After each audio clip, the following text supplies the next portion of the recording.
thank you to the Center for Latin American Studies and Director Harley Shaken for inviting me here to talk about Clarice Lispector.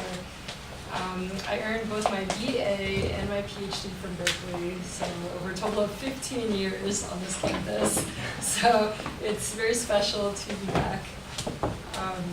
And today I'd like to discuss rediscovering Clarice Lispector in terms of two trajectories. The first is how this recent series of translations of her work into English has led to a new apprehension of Clarice Lispector on the world literary stage, as well as in Brazil.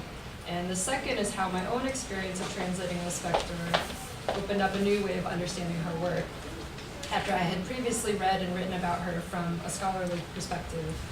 As a prologue to the discussion and to ground us in Clarice's voice in translation, I'd like to read you a short piece from the Complete Stories. And this is from 1974, and so that's kind of her later work. It's called That's Where I'm Going, and I'll read a few lines in the original so you can just hear her Portuguese. É pra lá que eu vou. Para além da orelha existe som. A extremidade do olhar, aspecto. As pontas dos dedos, objeto. É para lá que eu vou. A ponta do lápis, o traço. Onde expira pensamento, está uma ideia. Ao derradeiro hálito de alegria, uma outra alegria. A ponta da espada, a magia. É para lá que eu vou.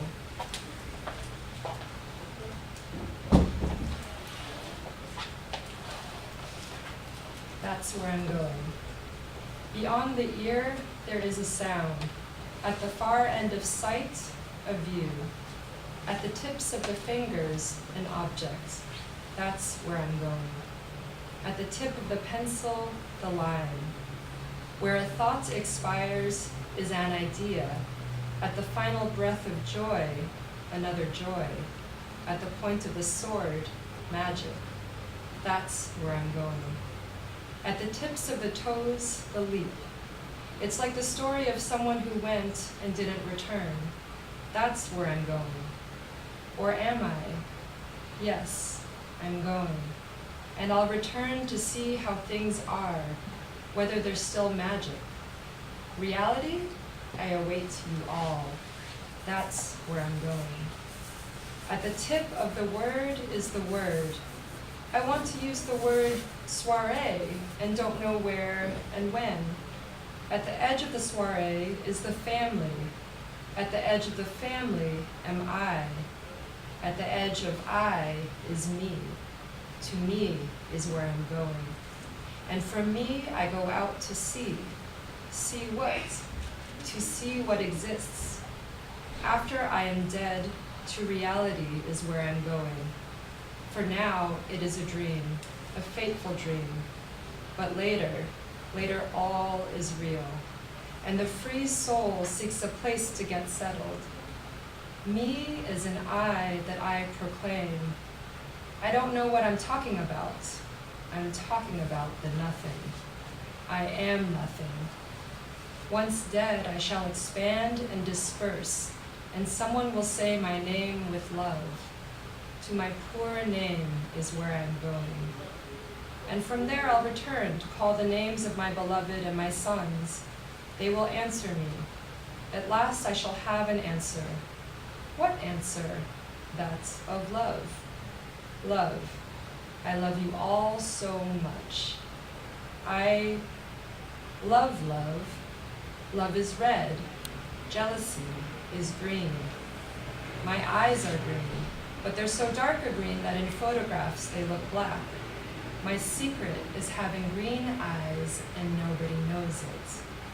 At the far end of me is I imploring, I the one who needs, who begs, who cries, who laments, yet who sings, who speaks words.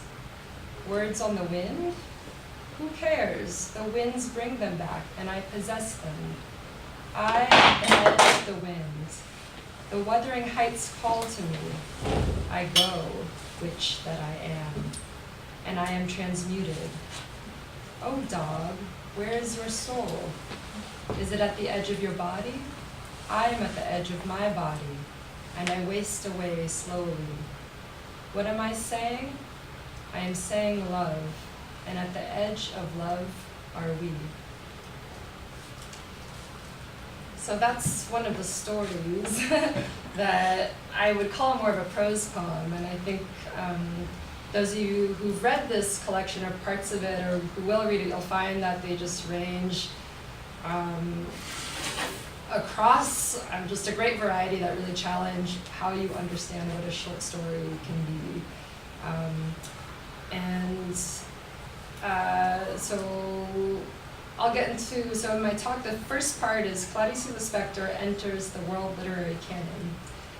Over the course of 2 very intense years, I translated the complete stories of the beloved Brazilian writer Clarice Lispector, a lifetime of work starting with the first story she published at the age of 19 in 1940 to the 2 stories left on her desk when she died on the eve of her 57th birthday in 1977. In total, it was 85 stories and 645 pages, and so here's the book, almost 3 pounds. In 2013, when I started this translation, Clarice Lispector was already a household name in Brazil, at least in the urban capitals, referred to by just her first name, as with other ultra-famous figures, including the soccer star Pelé, the singer Caetano, as in Caetano Veloso, or former presidents Lula and Dilma.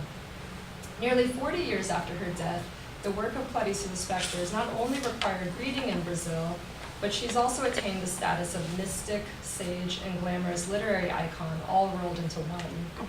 Her famously gorgeous face turns up everywhere, and a stunning variety of deep and inspirational quotes are attributed to her on the internet and social media. So if you go to the Clarice Lispector hashtag, it's just like an insane variety of selfies and quotes that may or may not have been written by her. Clarice Lispector became a literary sensation at the age of 23 in 1943 with her first novel, Near to the Wild Heart, Perto do Coração Selvagem, about the coming of age of a young woman named Joanna who leaves her husband, and which drew comparisons to the stream of consciousness style of Virginia Woolf, Catherine Mansfield, and James Joyce, from whose novel Portrait of the Artist as a Young Man, Lispector plucked the title for her own novel. Mansfield was the only author she claimed to have read at the time. The next year, Lispector married one of her law school colleagues, Mauri Gurgel Valente, who became a diplomat and with whom she would have 2 sons and live in Rome, Bern, Switzerland, and Washington, D.C., before divorcing him and moving back to Rio de Janeiro with their children in the 1960s. Over the course of 4 decades, from 1940 to 1977, Lispector wrote 9 novels, more than 85 short stories across 5 collections that appeared during her lifetime, various newspaper columns and literary sketches known as crónicas, and children's books. And the whole time across these 4 decades, she never had a period where she stopped writing. I think a lot of, especially women writers, will stop when they become a mother, or just there's some kind of interruption, and so it is pretty extraordinary to see that she just had this continuous output over so many years. She also translated from English and French writers ranging from Agatha Christie, Jonathan Swift, she did Gulliver's Travels, and Edgar Allan Poe, to Jules Verne, and Bella Chagall, the Jewish Belarusian writer who married Marc Chagall. There were moments when Lispector fell out of literary favor and then was popular again, yet by the time she died from ovarian cancer in 1977, she was already accepted as a literary great. Like Mark Twain, J.D. Salinger, or Toni Morrison for Americans, Clarice Lispector is a writer whom Brazilians often first encounter as teenagers in school. Passages from Lispector stories regularly appear on the vestibular exam, the Brazilian version of the SATs, and her work is a staple of university courses on Brazilian literature. For every educated Brazilian, reading Clarice is a necessary rite of passage, with all that comes with it, a mix of intimidation and the potential oppressiveness of something compulsory, but also the ecstasy and wonder of discovering a voice that speaks to you like no other, an especially powerful experience if you're a passionate and confused teenager. Clarice's writing is both simple and complex in ways that defy explanation, even from the so-called experts, literary scholars. In the only televised interview with the writer, conducted several months before she passed away, Clarice mentions one of her most notoriously difficult novels, The Passion According to G.H., difficult for being an often abstract, meandering, and mystical meditation on the nature of existence, among other things. Clarice in this interview says, a Portuguese teacher at Pedro II, an elite high school in Rio de Janeiro, came to my house and told me that he'd read the book 4 times and still didn't know what it was about. The next day, a 17-year-old girl, a college student, told me it was her bedside reading. Clarice then elaborates, either it touches you or it doesn't. That is, I suppose that understanding isn't a question of intelligence, but rather of feeling and of entering into contact. To the point at which the teacher of Portuguese and literature, who ought to be the most equipped to understand me, doesn't understand me, and the 17-year-old girl reads and rereads the book. It seems that I benefit from rereading, which is a relief. When the interviewer asks if she thinks future generations will understand her better, she replies, I have no idea. I know that before, no one understood me, and now they understand me. I think that everything changed because I haven't changed at all. As far as I know, I haven't made any concessions. What this exchange shows is that there are no ready solutions for how to read Clarice, and even less for how to explain her. She is often compared to a sphinx, and her work remains an endlessly renewable source of speculation and interpretation. As I found through translating her and accompanying the range of new readings and responses to her since the Complete Stories debuted, there are a great variety of ways to discover her anew at different moments in time or over the course of one's own life. Her work is playful and forbidding, deeply philosophical and slapstick, intensely psychological yet very physical, often sensual, dramatic, but also plotless. One can read her as a late modernist, as a Brazilian, as a woman, and this is you interpret her, as one of the first Brazilian women to earn a law degree, as a mother and the worldly wife of a diplomat, as the child of poor Ukrainian Jewish refugees, as a Jewish writer with a strong Catholic influence, as a spiritualist with a syncretic streak and an interest in the occult, as a mystic, as a foreigner, an outsider, and the list goes on. As someone once said of her, be careful with Clarice, it's not literature, it's witchcraft.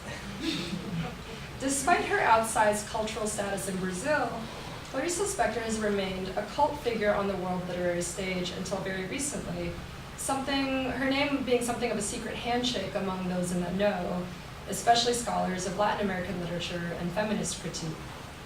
It was the excitement surrounding the publication of The Complete Stories in August 2015 that catapulted Lispector firmly into the literary canon outside of Brazil. And I say this not to claim credit for the feat, which I believe was the result of countless factors and a momentum that began with the 2009 publication of her first English language biography.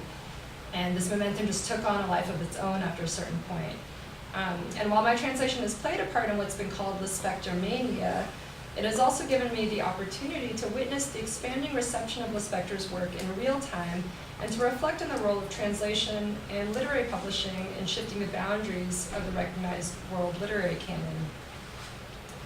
Those of us with intimate knowledge of a literary tradition considered minor or on the periphery, like Brazil's, where a writer exalted in their own language but little known outside of it, such as the Brazilian greats Machado de Assis or João Guimarães Rosa, often wring our hands over this cultural inequality and how to remedy it. French scholar Pascal Casanova has tried to make sense of the cultural logic of what she calls the World Republic of Letters, an acutely hierarchical world of what she calls rivalry, struggle, and inequality, in which universal literary value is contested. This idea of universality for Casanova means specifically consecration in at least one of the Western publishing capitals of New York, London, or Paris. Casanova's study examines various arbiters of literary capital, including the, quote, polyglot cosmopolitan figures of the world of letters, who she says act as foreign exchange brokers, the critics both within and outside of academia who bestow the coveted prize of literary value, and the publishers and translators who enable works to cross literary borders and transmute national classics into what she calls recognized universal classics. translation takes on a particularly important role in Casanova's model for bestowing not only increased universal access to a text, but also for its effect of what she calls littérisation, and, quote, actual metamorphosis, a change of literary being, end quote, that grants a text a certain upward mobility, passing from what she calls an unprestigious language or literature into one associated with increased literary capital. On one hand, Casanova's rigid schematic and fondness for economically inflected terms like deprived or impoverished literatures can feel somewhat tiresome and limited, and she also fetishizes the prestige and so-called universality associated with English and French. On the other hand, I have to admit that as I've stepped away from the world of academia and into the world of translation and literary publishing, it's been hard to ignore how powerfully ingrained these mechanisms of literary value are, and how acclaim in English and New York especially do wield enormous amounts of influence beyond their borders, and how scholarly interest does not remain immune to more popular trends. The fact that I'm giving this talk today and that a significant portion of my income now comes from speaking engagements at universities where Clarice Lispector is increasingly appearing in syllabi across departments is a direct effect of the rise of her currency on this literary stock market, or the literary bourse, as Casanova likes to call it. Mexican novelist and translator Valeria Luiselli describes a similar dynamic as an even more nebulous sensus communis of literary taste in her novel Faces in the Crowd, in which the main character, also a translator, is trying to introduce the Mexican poet Gilberto Owen to the North American literary establishment.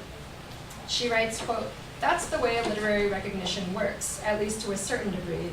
It's all a matter of rumor, a rumor that multiplies like a virus until it becomes a collective affinity," end quote.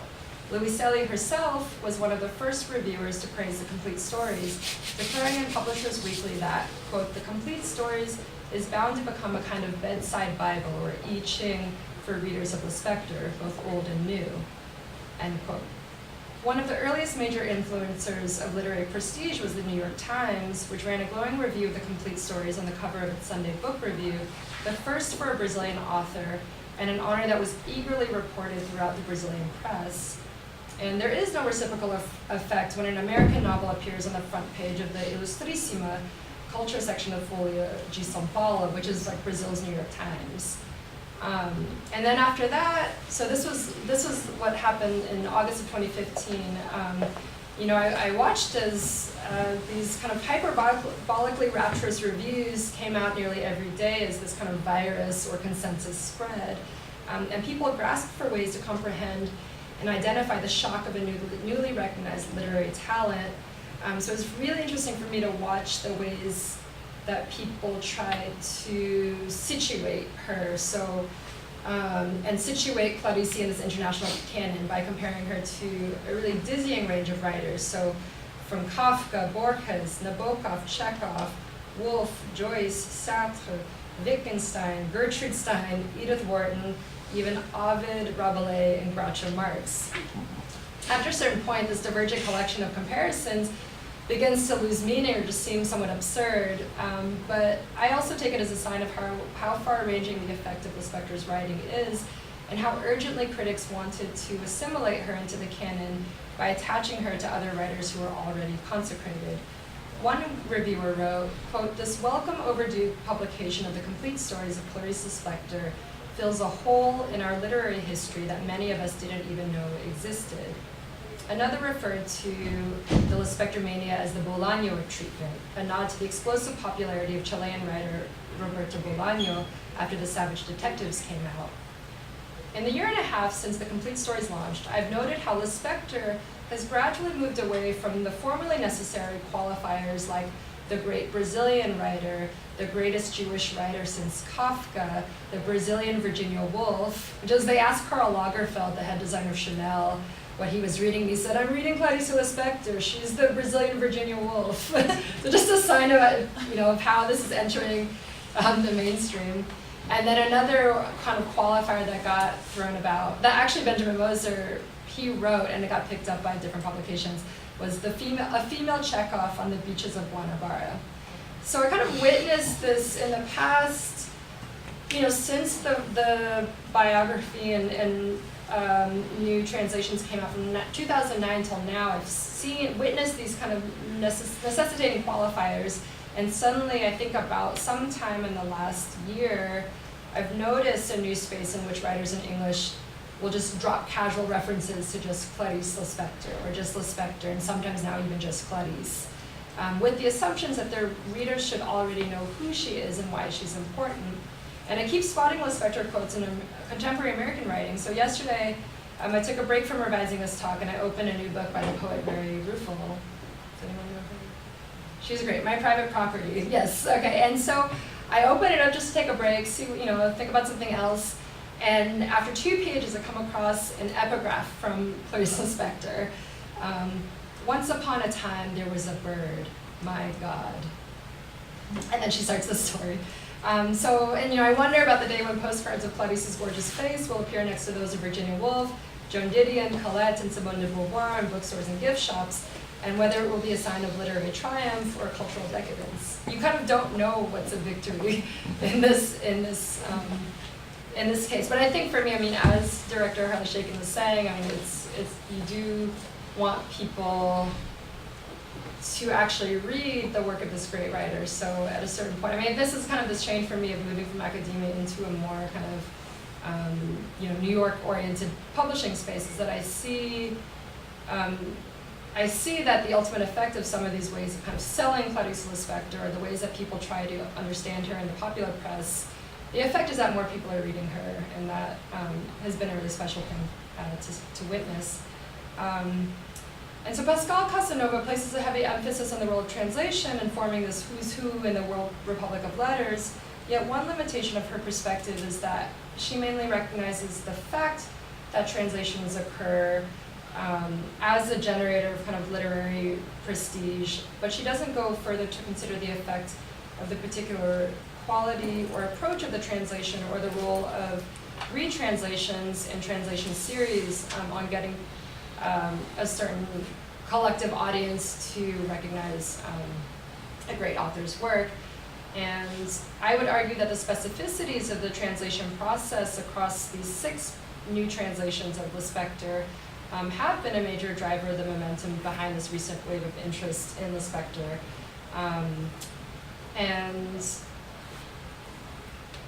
And so one element that has significantly changed over the past 15 years, alongside this kind of new approach to translating her work, is that there has been just greater attention to literature and translation, and I think openness to it in English.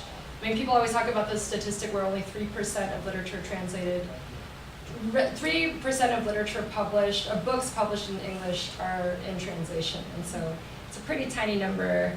I'd say I'd estimate something like 70% of books in Brazil are in translation. So there is a kind of disproportion of what people are reading and where it comes from. But I think, after Haruki Murakami, Roberto Bolaño, we're now in the era of Ferrante Fever, and the Norwegian writer Karl Ove Knausgaard is something of a literary rock star. So there has been this wave of attention to literature and translation that I think is opening up even the styles of how people are allowed to translate. So I think in the past, translation took a more kind of assimilation approach, where you would translate into a more natural, seamless kind of English that would efface certain particularities of style that often distinguish an author. And in the case of Clarice Lispector, these being new translations of her work, with the goal of kind of restoring her idiosyncrasy, I think has gained a new following for her, because they've allowed her style to shine through. And I think, it's hard to convince publishers and audiences to invest their energies in an unknown writer from a literary tradition considered minor. So it is a testament to new directions, which also, the publisher has a reputation for taking greater chances on kind of unknown authors who are unknown in the English-speaking world. And I wanted to kind of just to give you a sense of the kind of momentum, what has led up to this kind of new wave of Lispector, to think about, this trajectory of Clarice Lispector in English, and given these kind of challenges to publishing unusual work by unknown writers, it's unsurprising that the majority of earlier US translations of Lispector's work were undertaken by university presses and also small presses. So in the 1960s, 70s, and 80s, in 61, the University of Texas published the first translation of a Lispector novel into English, The Apple in the Dark. And in this case, the translator Gregory Rabassa was more famous than his author. And so he became famous for translating Gabriel Garcia Marquez's 100 Years of Solitude. And at the time, he had translated Julio Cortázar.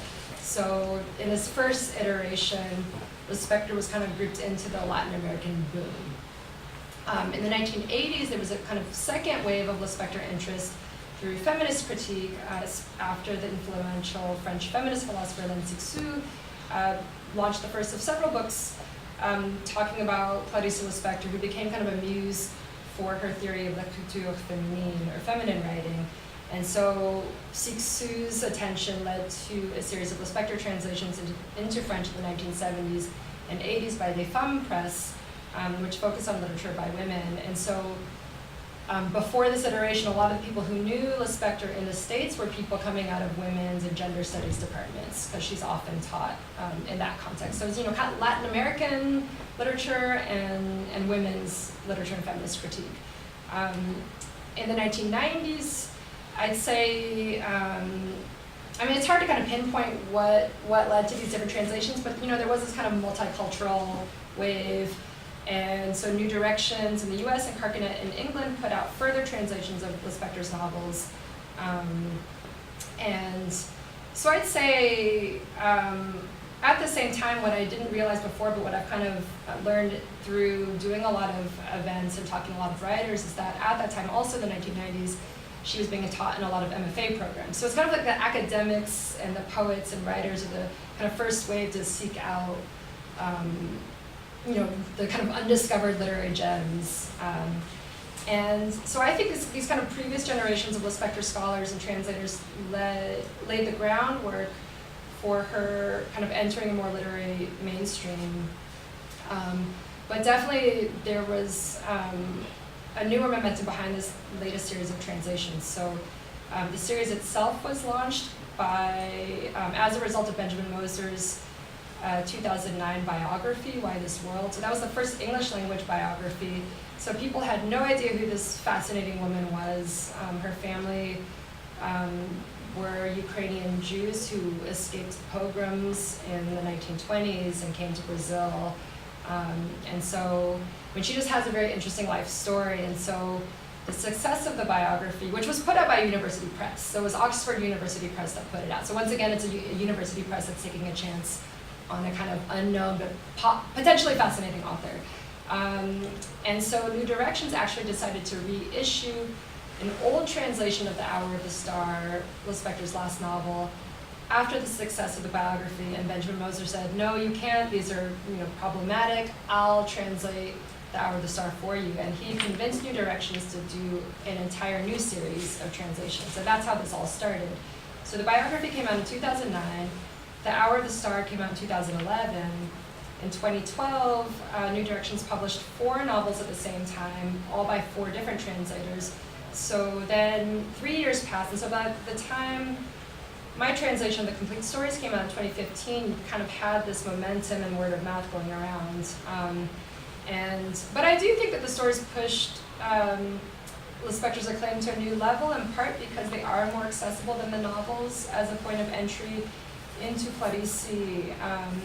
They share certain characteristics of the novels, like The Passion According to G.H. or Agua Viva, such as mystical, philosophical musings, passages that read like fever dreams, a certain noir feel, an intense psychological drama. Yet overall, they're a lot funnier and more down to earth than the novels, and they have a lot more Brazilian everyday life in them, especially in Rio. And there's a lot about women's lives in these stories that draw me to them. And related to that, there's a much stronger feminist edge to the trajectory of these stories.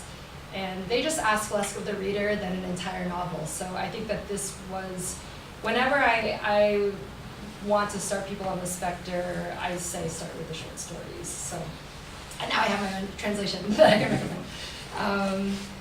Translations are often praised for their seamlessness, that is, for making it seem as if the work were originally written in the target language. Flow and harmony connect to a sense of naturalness and beauty associated with conventions of, quote, good writing. If these attributes belong to ideals of beauty and goodness in a major mode, what these new translations are more attuned to in Clarice Lispector's work is an embrace of an aesthetic counterpart in a minor key, marked by a more deviant logic of interruptions, erratic movements, and jarring juxtapositions, held together nevertheless in a coherent voice. The first translator of The Passion According to G.H. from 1989, Ronald Souza, describes his translation in his preface as, quote, more conventional than the original, and he says it subordinates what he calls literary devices to, quote, delineation. Professors who translated another book, Earl Fitz and Elizabeth Lowe, they talk about these earlier Giovanni Pontiero translations, and he did about he did about half of the short stories in this book. And they say, although Pontiero translations have elicited criticism for their lack of accuracy and fidelity to the stylistic nuances of the original, Pontiero must be credited with bringing Clarice Lispector, an internationally celebrated writer, to the attention of a greatly expanded new audience. So I think there's always this kind of judgment when you're a translator, editor, publisher, how far you can push the public, what you think people are going to like and read. And I do think university presses are always going to push it to the farthest. And presses that have to worry about making money are going to take a step back until it becomes a bestseller like Roberto Bolaño. But I do think that the different approach to the translations has been the single most important factor in getting people to appreciate Clarice Lispector's work. And as I said, there's 6 different translators in the series now. There's about to be a 7th, and we're all working with the same editor, Benjamin Moser. And it's interesting to see how there is a coherence to Lispector's voice across the variations in accent. One of the translators is Australian, one is British. The rest of us are from different places in the US. So we all have our kind of different natural English, but you can I think you still can feel a kind of coherence to her voice across the series, probably in part because they're done so closely to each other in time, and Benjamin Moser's editing. They have the same editor. And another kind of interesting effect to see is the effect in Brazil. So this is actually the first time that all of Lispector's stories have been collected in one volume. So the complete stories did not exist in Brazil in Portuguese before this book came out. I translated from a bunch of separate volumes that we had to track down.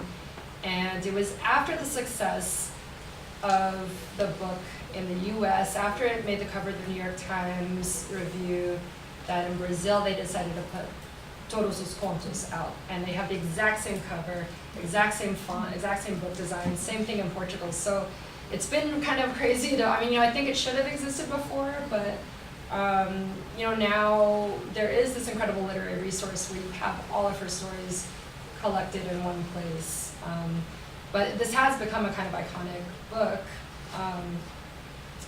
And it's something for me, that it is, like I said, happening in real time, so I'm incredibly interested in seeing how this new access to her work, both in Portuguese and in English, and maybe, with new translations in French. I mean, there was just a new Greek translation of The Hour of the Star. It's being translated into Hebrew. People have been discussing Yiddish translation. So they're just, this English translation has generated a lot of further translations of her work. And so it'll be interesting to see how people rediscover her through these different iterations. And just, the second thing I wanted to talk about was this process of rediscovering Clarice through translation. For me, through the experience of being close to her work in a way that was very different from reading it as a scholar and trying to explain it. being able to reproduce her short works in chronological order gave me a much deeper insight into the trajectory of her style. So her early stories from the 1940s feel very young in that she's excited about language and the possibilities of writing. And then you feel through the 1950s and 60s as she's achieving a kind of mastery over this literary form. She writes what have become her most canonical collections, Family Ties and Foreign Legion. I mean, I feel a little bit unoriginal that they're also my favorite collection. I mean, I can say good things about all of the collections, but these stories and these collections did require the most fine-tuning because they're so tightly constructed and the language is so poetic yet precise. And her language in these early collections, I saw, because I had, as I was translating and working with the language so closely, her language is so much more formal and literary and very erudite. She uses constructions like LHO, L-H-O, which is a mix of indirect and direct object. It's very correct and usually only occurs in Portuguese from Portugal. And you don't really see it in Brazilian Portuguese, so my voice in those collections from the first 3 decades is more literary and kind of elegance to match hers. And then by her last decade, the 1970s, she just kind of takes this other turn. It's almost as if she just achieved all that she could in a kind of more literary mode, and you feel this fatigue. She gets tired of her literary reputation, and even just you feel that she's tired of just everyday life in general. And she's interested in what she calls in one of the stories in anti-literature. And she writes most of the collection, The Via Crucis of the Body, in one weekend. And it was a story collection she wrote on commission. She was supposed to write these kind of sexy stories, and they end up being really pulpy, doing really crazy things with gender, sexuality. There's all this like blood and violence, threesomes, women with women, a woman and her best drag queen friend fighting over the same man. And people found them really embarrassing. They thought they were cheap and pornographic. And in the preface to this collection, she writes, "Someone read my stories and said, that's not literature, it's trash. I agree, but there's a time for everything. There's also the time for trash." And it's one of the most amazing things that I've read in her work. And so in these later stories from the 1970s, her language gets much more pared down. It feels raw and more spontaneous and becomes coarser, more colloquial. And so my English shifted so that I would use certain words that are kind of slightly comical, kind of campy, like she was a real knockout for ficava deslumbrante, or he was cheap. She was a knockout. I would never use that. I would see, she was just like ravishing or something in the earlier stories, but there was just a really different feel to what she was doing in the later stories. And I think a lot of these cases, it's less about picking up a word-for-word equivalence, but more picking up a general tone. And there were some, one of her stories takes place in London, and the main character, Miss Algrave, is Irish living in London. When you're doing it in a Portuguese accent, it doesn't matter, but if you're writing in a kind of generally neutral American English, suddenly it seems weird to have that American English be for a British character, but you don't want it to sound like you're kind of doing an accent, so I substituted things like knickers for underwear, or I was talking to my friends like scallywags for desgraçadinhos. Yes, and so these were kinds of things that I had never thought about until I had to try to reproduce these elements of her style. And people are always talking about how strange Lispector's language is, and I've been reading her in Portuguese for over 14 years, and I knew most of the stories really well before I started translating them, but it really took translating her for me to understand these intricacies and originality of her language on a deeper level, because she's not really openly experimental. She's not doing something crazy in every sentence, which would actually make it easier, because it would be obvious that you were doing that, something crazy was happening in the original. But instead, she'll go along and just have normal paragraph, and all of a sudden she just throws one word that's different. Like for example, there's a woman falling asleep at night, and as she's falling asleep, it says ela fantasticava, fantasticava, fantasticava, instead of ela fantasiava, fantasiava, fantasiava. So, she was kind of fantasizing. So in English I say she fantasticized, she fantasticized, she fantasticized. And it's just this one little blip. And so I do think there were many moments where I thought someone's gonna think I just made a mistake or that's a typo. We just have to have a strong stomach and carry it through. And I do think it's partly a result of being able to retranslate. You can take more freedom in trying to accompany the author in kind of when she's deviating from standard Portuguese.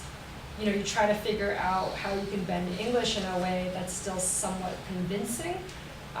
Because another thing that I realized that's so integral to her style is a sense of repetition. And that was something I hadn't really realized before, but she repeats exact phrases, sometimes 3 or 4 times on the same page, and it has this kind of incantatory quality. Sometimes it has the effect of kind of a punchline, where you keep repeating a punchline. And in earlier translations, the translator would kind of vary the repetition, like this kind of Strunken White elements of style. You should never repeat too many words.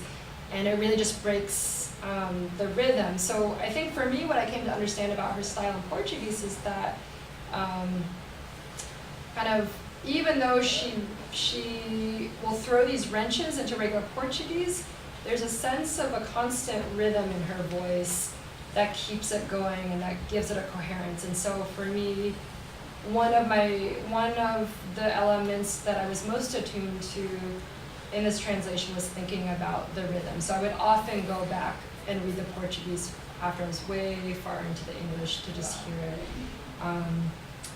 And another challenge for the translator was just to know when she was actually using an idiomatic phrase that existed in Portuguese and when it was something that she just made up on her own.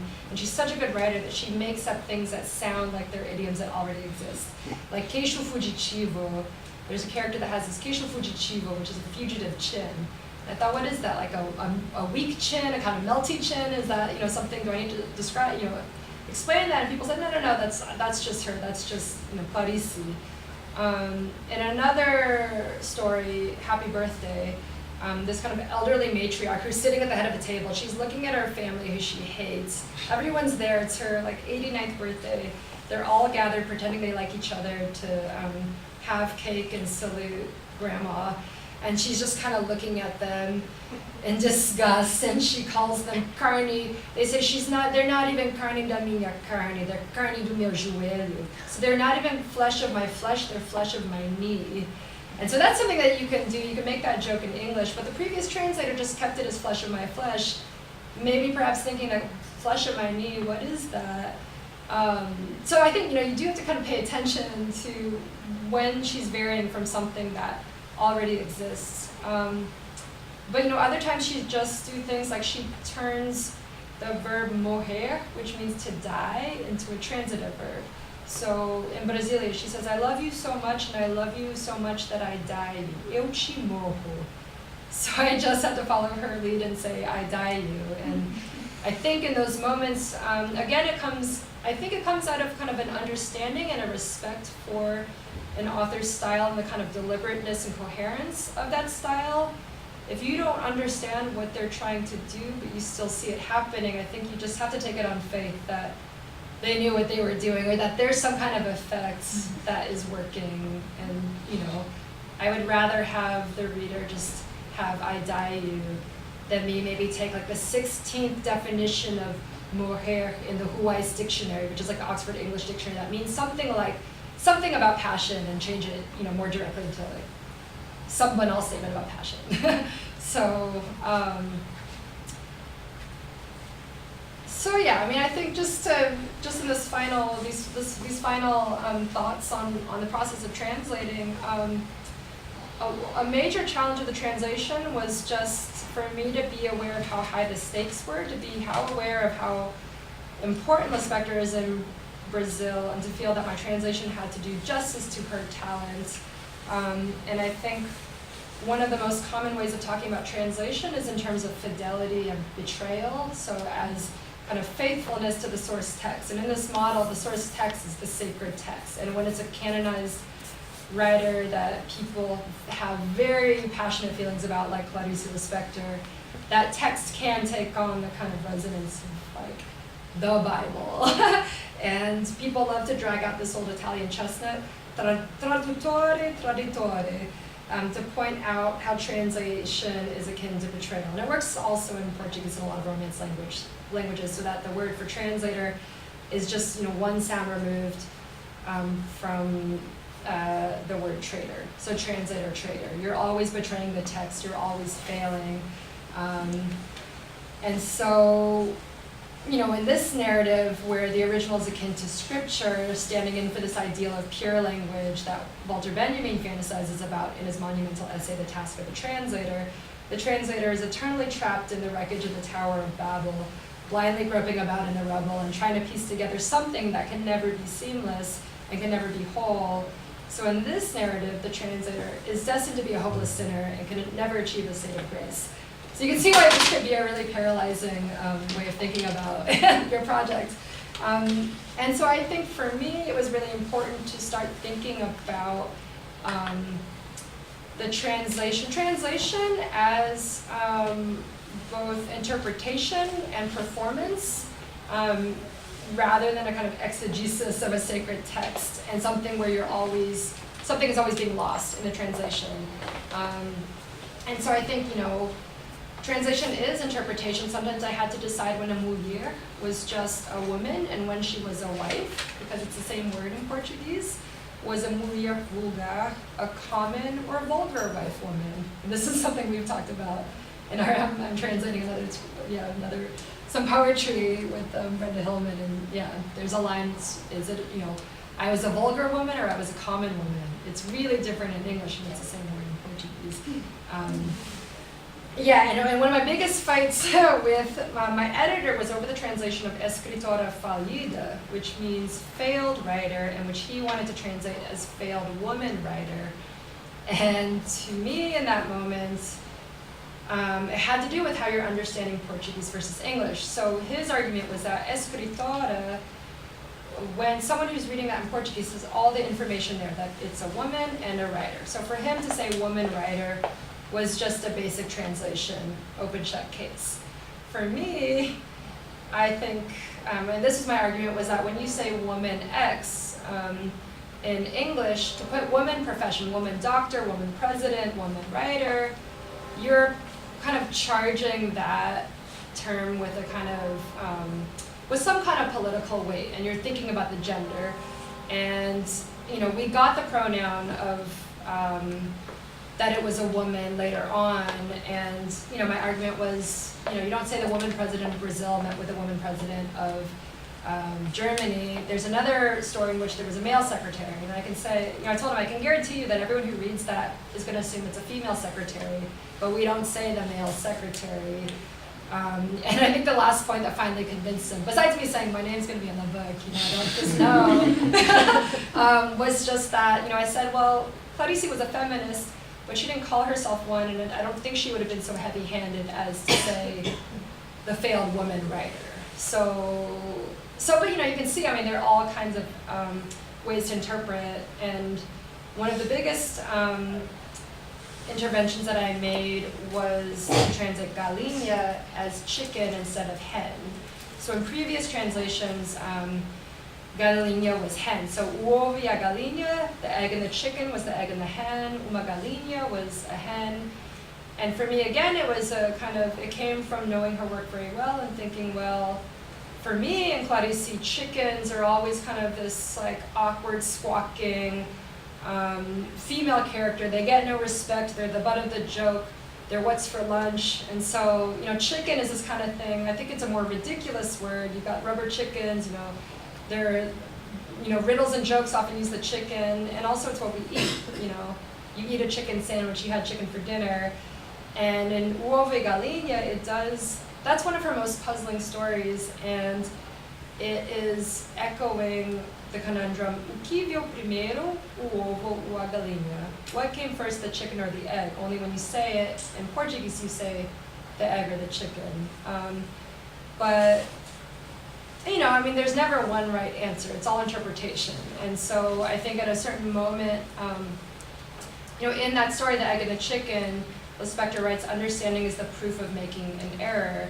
And it took me 1.5 years into a 2-year project to finally see that Lispector herself was constantly reminding me in her stories to accept error and imperfection and to loosen up and break some eggs. And it was only then that I think the translation did take on a greater sense of coherence and life that it had before. And just to finish, the other way I began to think about translation beyond interpretation was as performance. And so I developed a much deeper understanding of Lispector's voice as a translator that I haven't yet been able to explain in a scholarly sense. I think it's something that I learned to intuit through mimicry, and kind of just working very closely with her voice. And then I just kind of did it by imagining myself in the character of a lot of these women, so that, you know, the majority of the protagonists in these stories are women. And I do think that was my point of entry into a lot of these stories. And in my translator's note, I compared the process of translation. I said it felt like doing a kind of one-woman vaudeville act, shouting, laughing, crying, musing, and tap dancing my way across the stage. And that's not something you really do in academia. So it was a very different relationship to these stories. And I do think something that was equivalent to what she was doing, she has a very coherent voice, but she's putting on all of these characters, these different moods, these different modes of crisis and ecstasy through the stories. There was this type of character that I started privately to refer to as women on the verge, referring to Pedro Almodovar's film Women on the Verge of a Nervous Breakdown. And there were these kind of characters who were over the top in these ways that felt tragicomic, slapstick, disturbing, and very real. And I think that is part of the power of these stories, is that there are these kind of manias in these characters that conjure those moments when your grip on the world starts to waver, but you know that everything going haywire in your head is still really happening to you. And there are also moments where the language starts getting really crazy, like too many commas, words that seem to kind of collide and don't make sense with each other. And you know, her stories, everything from teenagers on the verge of womanhood to women about to become nuns, leaving their husbands, forgetting their families, being abandoned, murdering someone, losing their minds. They're just on the verge in myriad ways. And I felt as if I were a woman on the verge over and over again for 2 years. Very intense. And so when I think back on that time, I see something like a film montage of women in front of mirrors. This is an image that recurs throughout Claudici's body of work. And one of my favorite stories, He Drank Me Up, it ends with a woman slapping her face into rebirth after panicking that her male makeup artist and rival has erased her face. And she just kind of gets it together and slaps herself in the mirror. And so even though I researched the hell out of this translation and stayed up into the wee hours agonizing over details of language usage, the best way I could describe my process is as performing this Claudici that I heard and saw best. And for me, one of the most valuable elements of rediscovering Claudici Lispector through translation was to be able to merge this analytical, scholarly side of my thinking with this other, more kind of theatrical, personal, affective, and intuitive intimacy with her work. So, thank you.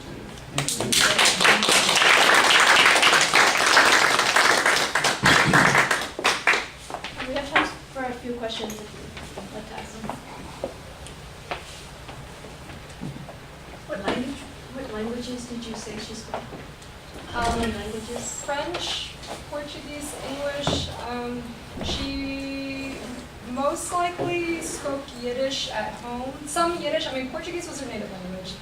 And I believe that she did go to Hebrew school for a short period of time in Recife, because her parents were still involved with the Jewish community. So she didn't speak any Ukrainian, or her family did not speak Ukrainian? You know, I've talked to Benjamin Moser, her biographer, about that, and I think it's unclear, but I do know, since they lived in the shtetl, her parents most definitely spoke Ukrainian, but at home they probably spoke Yiddish. But there is one idiom I did not mention where I had to ask about 10 people, 10 Brazilians, whether this was really an idiom. And there's a moment where she says, I never thought that the world and I would reach this point of wheat. Este ponto de trigo. And I thought, like wheat, like gluten, now what does that mean? Point of maturity, point of harvest. Nobody knew what it meant, but it sounded like an idiom. But the best that I could do was just say, I'll just leave it as point of wheat and you can interpret it. And I was interviewed by a magazine, Revista Época, and I gave them that example of why she's so difficult, and sometimes she uses phrases that sound like an idiom that exists, but that doesn't. And they went and interviewed her Ukrainian translator, and he said that that is a Ukrainian idiom that means point of plenitude, like plenitude. Harvest or something. You know, okay, do you speak Ukrainian or you? Well, it's similar to Russia. I recognize this one. Ponto de trigo, okay, yeah, so, and then my friend who's Ukrainian said, oh yeah, the Ukrainian flag is, it's sheaves of wheat on the flag, and every time, and the translator said every time you see kind of sheaves of wheat in Clarice, that's the old country, that's the Ukraine. She was born there, but she moved to Brazil when she was 2.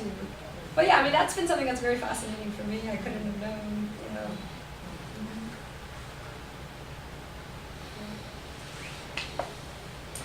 Thank you all for coming. Thank you. Thank you for